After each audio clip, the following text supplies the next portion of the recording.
an additional eyewitness came out, and they give a very different story. A similar story that we've seen time and time again. Once again, pattern recognition, I'll say. I'm noticing a pattern of the same story is being told over and over and over again, which usually leads to some form of credibility. So you have this person who's saying, hey, that Carmelo, he was under the tent and he was on his phone or something, or he's doing something. And that Austin wasn't even under the tent at the time, right? It was pouring down rain. People are trying to get to their cars and whatnot. And Austin and apparently his brother come over to Carmelo. Words are exchanged, and he says they tried to swing at him. Carmelo goes to his bag, and then they pursue. They continue on. Yo, what up, y'all? I'm back with another video. And believe it or not, I may be called some names. Believe it or not, you may have a different opinion of me after I state my opinion on this matter, because I've always been an advocate of right and wrong. There's only those two things. You're either right or you're wrong. There's no in between. Life is not black and white. We know this. There's so many colors added and thrown into the mix. That's why you can have so many variables. That's why you can live so many different lives. That's why you can have so many different outcomes. But when it comes to certain things, being right and wrong, you're either right or you are wrong. So stop trying to stay in the middle and not advocate for being right, for doing what is right. And in this case, in the case of this trial that is about to happen, we are going to observe this trial. Everyone is probably going to watch it because they are trying to make it a race issue now. It's crazy to me how you black folks that always want to cry racism always also want to cry victim. It's always the same people. It's always the same persons. These race hustlers that I have spoke about in the past, they are hustling you. They're hustling you. They really do not care about what happens to the black community, but yet they act as if they do because there is money in it. There's money in hustling you. That's why it's called a hustle. That's why they are drifters. They drift and move on to the next hustle. And color is one of the biggest hustles in the world. Yes, if you didn't know that, color is one of the biggest hustles in the world. Why? Because when we speak about race, we touch up on a sensitive subject. Everyone is sensitive to race. Everyone is sensitive to that subject because you have black people, because you have white people, because you have people of other ethnicities. And so when they feel like they are being attacked, and I say feel because they usually don't know the facts, but when they feel like they are being attacked, what's the first thing they go to? Racism. The first thing they go to is victimhood. They are victims of a system. They are victims of society. That is how they excuse themselves from being productive in society. That is how they excuse themselves from doing what is right. And so they do wrong. Now, in the case of Karmelo Anthony, the young man who deleted this other young man, Metcalf, I know it's messed up. It is. These are two young men who lost their lives. And when I say two, I'm talking about the young man, Metcalf, who was deleted. He has lost his life. And Carmelo, he has lost his life. Believe it or not, I just found out that they let him out. A judge let him out. First of all, he deleted someone.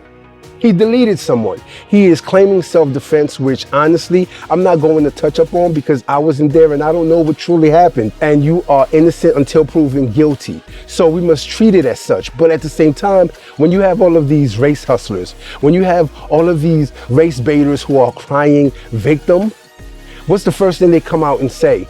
Oh, it was a white thing. He was being bullied by the white kids.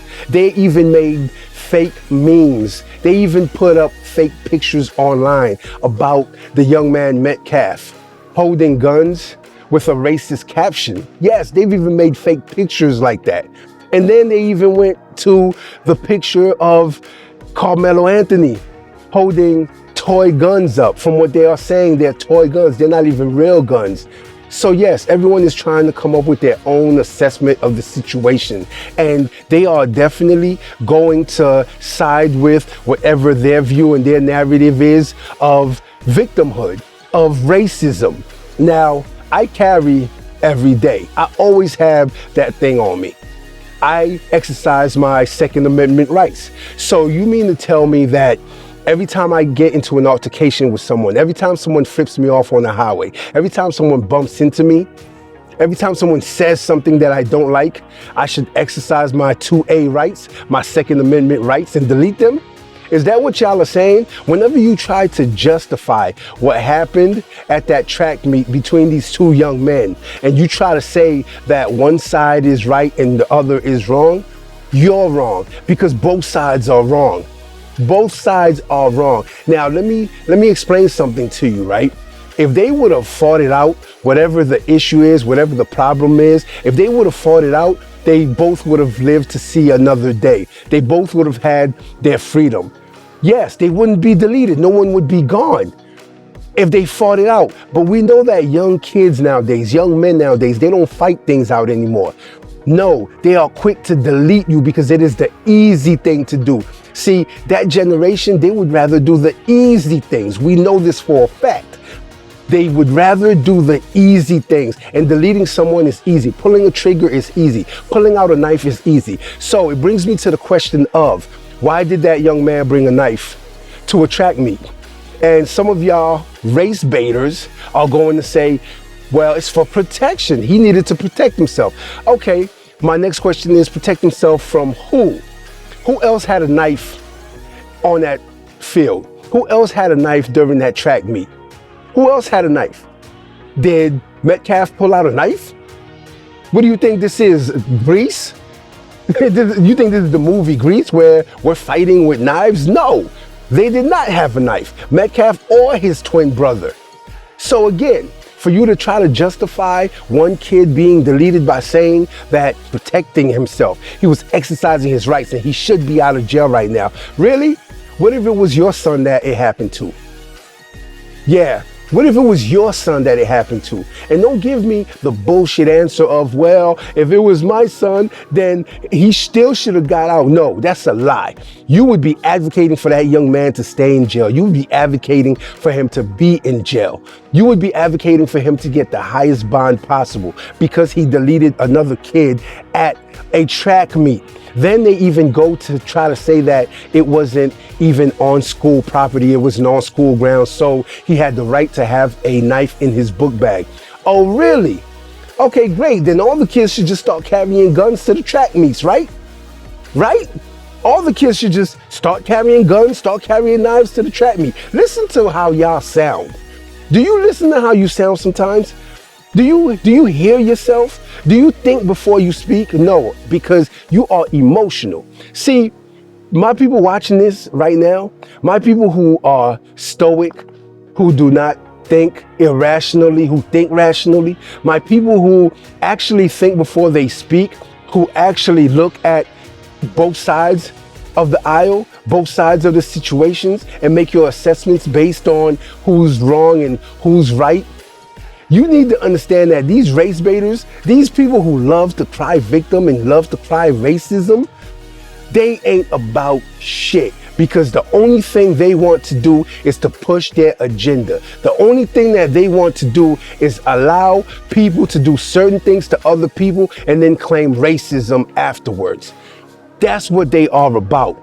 They are the ones advocating for us to dismantle this system that is holding us down, while at the same time they're at Starbucks getting a latte.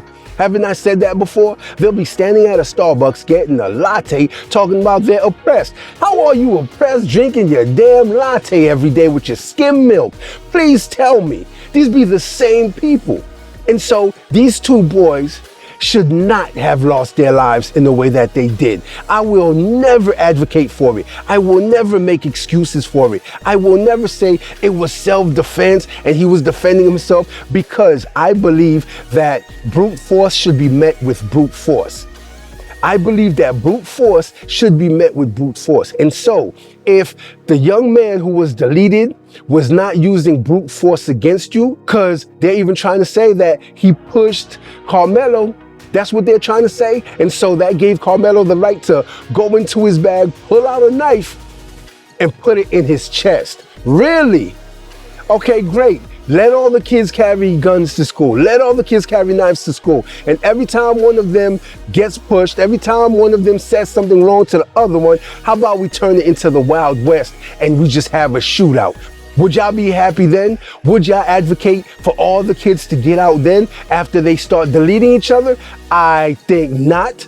So stop trying to push this race baiting bullshit on everybody else. Stop trying to make excuses for a kid who has deleted another kid, because at the end of the day, we all know that it is wrong. 2 young men have lost their lives and there's no coming back from that. Until next time. If you like this video, like, share, and subscribe to the channel for more content.